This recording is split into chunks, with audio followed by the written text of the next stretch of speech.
Introvert and extrovert are personality types popularized by the 20th century Swiss psychiatrist Carl Jung, who used the theory to better understand various behavioral patterns and attitudes of his patients.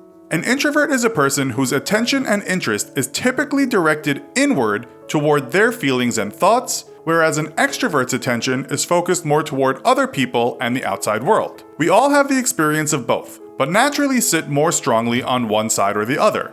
So what can we learn about ourselves when we understand which side of the personality fence we are sitting on? And how does this influence our career choices, relationships, and overall lifestyle? That's what we'll find out in this episode of the infographic show, Introverts versus Extroverts. We started out by looking at these personality types within the workplace and found an article in the Huffington Post that featured a very simple chart displaying the key behaviors of both extroverts and introverts. Let's take a closer look. Where an extrovert tends to speak up in meetings, an introvert may only share ideas when prompted. Extroverts are fine with open workspaces, whereas introverts like working in quiet spaces. Extroverts enjoy praise and attention, whereas introverts do not. Extroverts are quick decision makers, and introverts tend to ponder decision making more carefully. An extrovert will open up to anyone, but an introvert confides in only a few. Extroverts are easily distracted, whereas an introvert is good at focusing for long periods of time. Extroverts easily accept change, but introverts tend not to. An extrovert speaks more, and an introvert is a good listener. An extrovert often has large groups of friends, but the bonds are less strong, whereas an introvert will have a smaller friends group, but with closer bonds. Extroverts enjoy group conversations, whereas introverts enjoy one-on-one communication. And extroverts like to recharge by being social, with introverts preferring me time and staying home alone.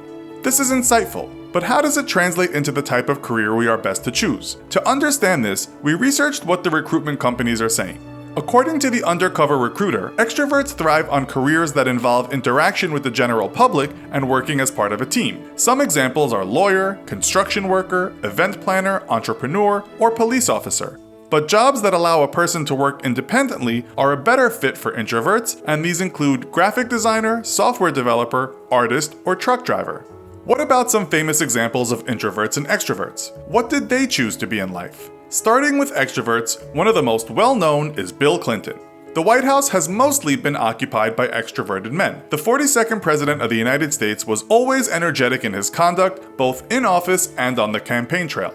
He will be remembered for being social, personable, and friendly to both friends and opponents. Clinton thrived in the limelight and energized the masses through televised speeches and public meetings. Then there's the famous boxer Muhammad Ali. He called himself the greatest, and he was as much a performer as a brawler. Muhammad Ali was a classic example of an extrovert and would taunt his opponents with his lively rhetoric as much as his heavy hands. He bounced around the ring, always certain to make a show of it, and in interviews he was never shy of the camera. Then there's British Prime Minister Winston Churchill, who had a limitless supply of energy and would work all hours, often fueled by alcohol and cigars. And though he was running a country and fighting a war with Germany, he also found time to write, winning the Nobel Prize in Literature for his memoirs. As for famous introverts, Bill Gates, the founder of tech giant Microsoft, was known for having an incredible focus that allowed him to spend thousands of hours writing code. He spoke about how he had to learn some extrovert qualities, but he still seems more comfortable with technology than he is with people. You may think that sports people would tend to be extroverts, but one famous baseball player who was firmly planted in introvert territory was the Yankee great Joe DiMaggio. He was not shy at the plate, but was shadowed by the glare of his wife Marilyn Monroe and was rarely heard from after his retirement. And finally, we have Hillary Clinton, a very public lady who was actually very private. She lacks the outgoing sociable nature of her husband and has had to work at her extroverted side.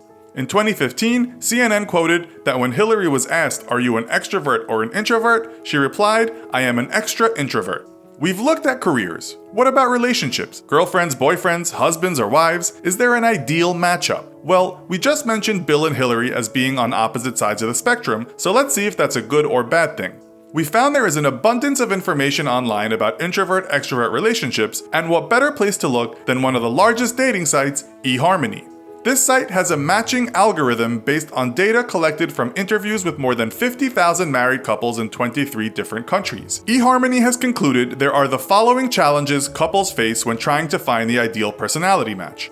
The introvert may feel as though their partner doesn't truly understand them, as it's often difficult for extroverts to understand introverts. The extrovert will likely want to go out and socialize more than the introvert, which can cause conflict. The introvert may feel that the extrovert speaks too much and listens too little. Extroverts may get upset when their partner is not socializing with their friends. The extrovert might try to help bring out their partner's extroverted self, but this might be perceived as not accepting them for who they are. Not everyone can be so easily classified all of the time. There are also people whose personality styles change in predictable ways depending on the situation they find themselves in. For example, an introvert with a job that requires extrovert qualities may make a conscious choice to socialize because it's important for his or her career development. Equally, an extrovert who is leading a sales team may decide to take time out to listen to staff rather than barking orders all day.